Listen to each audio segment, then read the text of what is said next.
அண்ணா உடனே பஸ் வர சத்தம் கேக்குது. உடனே பஸ் வருது. உடனே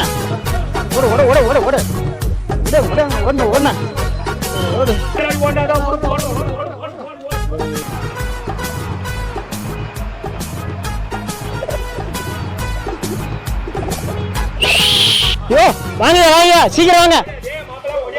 ஐயரா டீசலுக்கு வழி பிறந்துருச்சியா. கலெக்ஷன் கிடைக்கலன்னுட்டு இருந்தல 5 டிக்கெட் வருதியா.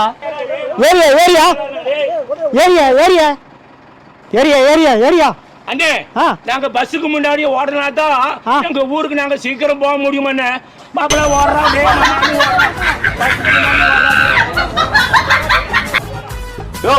அவன் தான் ஏற மாட்டான்னு தெரியுது இல்ல. முதல்ல நீ ஏரியா மேல. இவனுங்களால டயர்கிட்ட கெட்ட பேர் வாங்குறதாக்குது.